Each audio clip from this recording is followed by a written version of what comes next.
Today, we will discuss President Biden's cancer diagnosis, a deadly ship crash in New York, and the U.S. credit downgrade. And of course, Nutella's first new flavor in over 60 years. So it's only fitting that today's trivia question is, what event inspired the creation of Nutella? Well, it is Monday, May 19th. I will tell you at the end of the show. This is the Flyover Podcast. Welcome to the Flyover Podcast, taking you above the noise for an unbiased, high-altitude view of today's headlines with daily coverage that's honest and refreshing. Let's cruise the news and land the facts.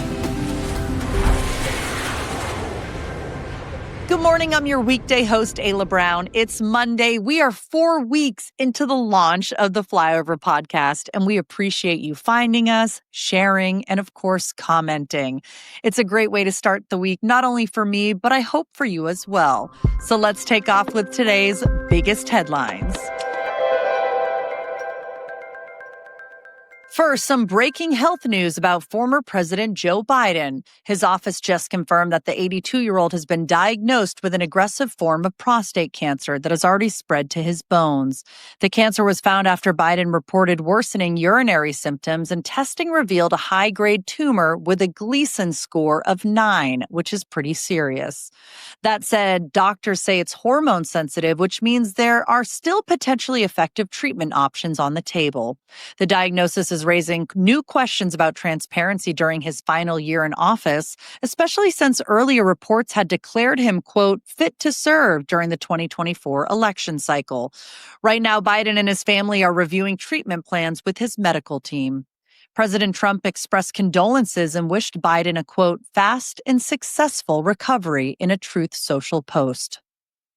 Next up, a tragic accident in New York over the weekend. A tall Mexican Navy ship on a goodwill tour named the Nutella crashed into the Brooklyn Bridge after reportedly losing power and sailing in the wrong direction. 2 crew members were killed and 22 others injured. The ship, which was carrying over 270 people, mostly cadets, was supposed to head south toward Iceland, but drifted north instead. The 147-foot mast didn't clear the bridge's 135-foot height, and terrifying footage shows the mast snapping with sailors still in the rigging. Right now, the ship is moored at Pier 36 under a Coast Guard safety zone, and the National Transportation Safety Board has launched an investigation. And finally, in lighter news, Nutella is switching things up for the first time in over 60 years. The company just announced Nutella Peanut, a new cocoa hazelnut and peanut blend coming to U.S. shelves in 2026. This new flavor is made specifically for American tastes and will be produced right here in the U.S. at Ferrero's upgraded facility in Franklin Park, Illinois. And if you're wondering, no, it's not meant to replace peanut butter. Nutella says it's more of a snack-friendly option to expand their spreadable empire. Stick around because not only is there a trivia question about Nutella, but a poll as well at the end of the show. For more information on any stories discussed on today's podcast, head on over to jointheflyover.com. Let's take a look at some of the big political stories making headlines today. On NBC's Meet the Press, Treasury Secretary Scott Bessent addressed the recent credit downgrade from Moody's, calling it a, quote, lagging indicator. For context, Moody's downgraded the U.S. credit outlook from stable to negative, citing rising debt levels and political gridlock in Washington as long-term risks to the country's financial stability. Bessent pushed back, blaming the national debt on past spending from the Biden administration and arguing that the downgrade reflects past decisions, not the current economic direction. Also appearing on Meet the Press was former Vice President Mike Pence, who spoke out against President Trump's proposed tariff plan. Pence warned that it would amount to the largest peacetime tax increase in U.S. history, arguing that the costs would hit American consumers directly through higher prices on imported goods. Trump has floated sweeping tariffs as part of his broader economic platform heading into the next election. In international news, Steve Witkoff, President Trump's Middle East envoy, made a bold claim on Sunday. He said he expects a, quote, successful call between Trump and Russian President Vladimir Putin, potentially even resulting in an end to the war in Ukraine. There's been no official confirmation from the White House or the Kremlin, but the comment has raised eyebrows given the complexity of the conflict and ongoing tensions with NATO. And finally, Secretary of State Marco Rubio pushed back on a recent U.S. intelligence assessment regarding Venezuela's Tren de Aragua gang. The report suggested that the criminal organization operates largely independent of the Maduro regime, but Rubio disagreed, saying the Venezuelan government is actually working with and exporting the group's influence across Latin America. The gang has been linked to violence, drug trafficking, and extortion throughout the region. We're brought to you by Picasso. Picasso isn't just another real estate company. They're going after a $1.3 trillion industry, vacation homes, and flipping it on its head. So instead of second homes sitting empty most of the year, Picasso turns them into co-owned assets, fully managed and shared by real owners. And the result, over 2,000 homeowners served $110 million in gross profits. And what's really great is a digital platform that handles everything from scheduling to financing. This isn't hypothetical, by the way. It's happening now in 40 plus markets from the US to Paris, Cabo, and London. And here's your window. Picasso is letting individual investors in right now at just $2.80 a share. But that price changes on May 29th. So if you're looking to invest in a fast scaling company led by a founder with a proven track record, this is it. Go to Picasso.com/theflyover to invest now. Again, that's PACASO.com/theflyover, or click on the link in the description below. You'll find all the info there. From a high-profile crypto dinner with President Trump to lawsuits over plastic containers and a promising new Alzheimer's test. Today's headlines cover politics, public health, and what's in your pantry. But first, finance. Let's check in on what's happening in business and finance. First up, OpenAI and Oracle are teaming up with United Arab Emirates to help build what could become the largest data center in the world. The massive project could cover about 10 square miles and use roughly the same amount of energy as 5 nuclear reactors. And the goal? To supercharge global AI development and data storage infrastructure. No word yet on a timeline, but it's one of the biggest tech collaborations happening internationally right now. In crypto-related news, the guest list has been finalized for President Trump's private dinner honoring top holders of the Trump meme coin. While the coin's biggest investors are mostly anonymous, like many in the crypto world, experts say that 19 of the top 25 wallets are likely based outside of the United States. The event has drawn interest not only from the crypto community, but also from political analysts watching the intersection of digital currency and campaign strategy.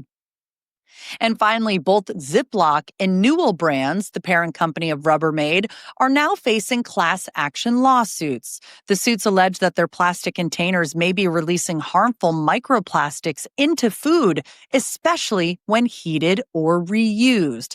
The companies haven't commented yet, but the lawsuits could raise new questions about product safety and consumer health. And in my opinion, this is why you should always use glass containers for food or drinks whenever possible.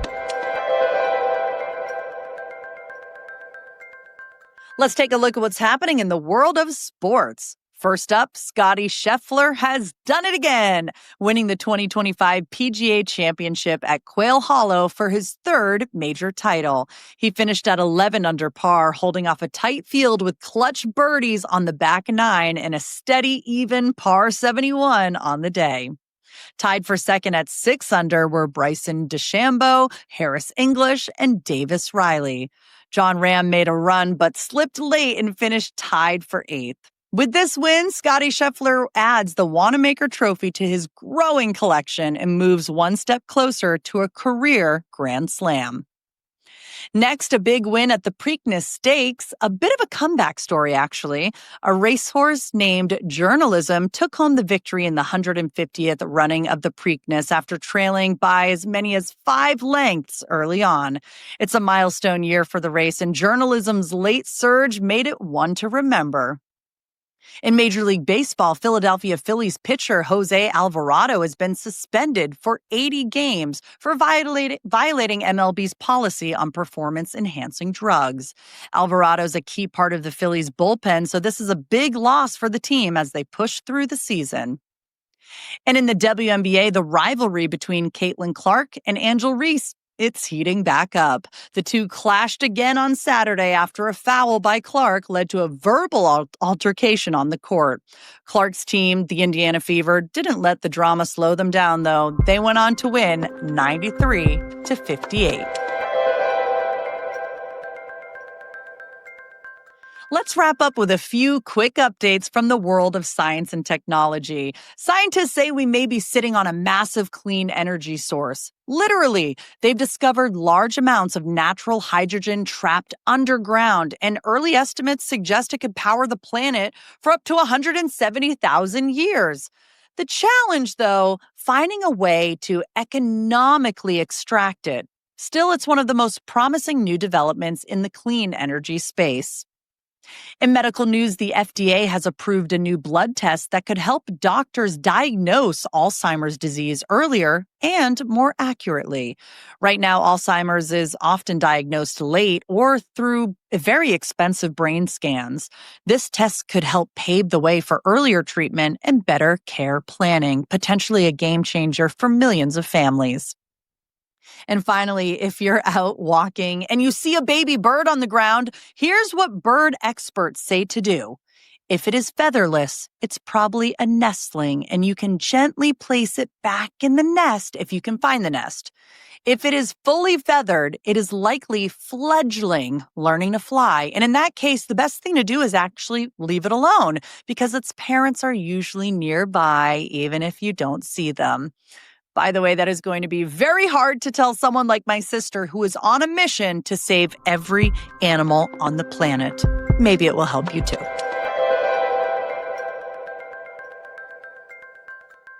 It's time for the Rotator. Let's take a quick trip around the world with a few global headlines. After a 10-week blockade, Israel says it will now allow a basic amount of food into Gaza to help prevent a full-blown starvation crisis. Meanwhile, hostage negotiations in Qatar remain stalled. Hamas is demanding a permanent ceasefire in exchange for releasing the remaining 58 hostages. But Israeli officials have so far rejected that condition. History was made in Vatican City on Sunday as Pope Leo XIV officially began his papacy with an inaugural mass in St. Peter's Square. He's the first American to lead the Catholic Church, and the event drew about 150,000 people, including world leaders, dignitaries, and thousands of pilgrims from around the world. And finally, it was a big weekend for music fans across Europe. Austria's JJ won the 2025 Eurovision Song Contest held in Basel, Switzerland. As always, the competition brought plenty of drama, wild costumes, and a cross-cultural flair. And now for a few headlines that are a little out of the ordinary, but definitely worth knowing. In New Jersey, new footage shows state troopers reacting to a massive sinkhole that opened up along Interstate 80 near Wharton the day after Christmas. Now, crews have been working ever since, and officials now say 2 lanes could reopen by May 21st, with the entire stretch of highway expected to be back in service by June 25th. It's been a long repair, but obviously a necessary one for one of the state's busiest roads. Over in England, a school had to be evacuated after an elementary student brought a World War II hand grenade to show and tell. Yes, really. Thankfully, though, no one was hurt and the grenade was inactive, but the school wasn't taking any chances. The student reportedly found it while exploring with family. Let's just say maybe stick to bringing your pet rock next time. And here's a surprise career twist. Nicole F. Aiello, who hit #1 on the UK charts back in 2004 as singer Frankie, has actually spent the last 8 years as an NYPD officer in Staten Island. She's been working out of there for 8 years and no one would ever know it. Except now we do. If you want more information on that story and any stories talked about in today's podcast, head on over to jointheflyover.com and subscribe for free. It's time for the polls, and I know the weekend host, Amy Hess, asked you this question, and you all responded by voting. So here are the results. Do you do crossword puzzles? 49% said no, 36% said yes, and 15% said, I prefer Sudoku. I don't know if you know this, and if you did, maybe you forget. But I love Sudoku. I would vote for that game a million times over again. I am such a weirdo. And what's even weirder is that I am terrible with numbers, which makes absolutely no sense. Maybe it's a good challenge for me. But here's the poll and the question for today. Will you try Nutella peanut? Either yes, no, or only at 3 a.m. That's funny. I have no intention of trying it. It's just not my thing, but I bet I will be the minority in this poll today because people seem to love Nutella. And I hope and encourage you to vote. You can do it right now at jointheflyover.com. Trivia time. Here's the question. What event inspired the creation of Nutella? I feel like I've said the word Nutella about 80 times today, but it's a big deal. The answer is that it all started with a cocoa shortage during World War II. In Italy, pastry maker Pietro Ferrero got creative by mixing cocoa with hazelnuts, sugar, and oil, all easier to find at the time. His invention was first sold as a sliceable loaf, then later turned into a creamy spread known as Nutella in 1964. So, yep, Nutella was born out of chocolate rationing. Who would have thought? That's a wrap for today's episode of The Flyover. I'm Ayla Brown. Thank you for starting your day with me. Here's what to expect this week. We'll be keeping an eye on political headlines out of Washington, some big developments in science and technology, a few major business moves, and of course, plenty of offbeat stories and pop culture updates to keep things very interesting. Keep sharing the podcast. I will be back with you tomorrow morning. Until then, enjoy your day. And as always, thanks for flying with us.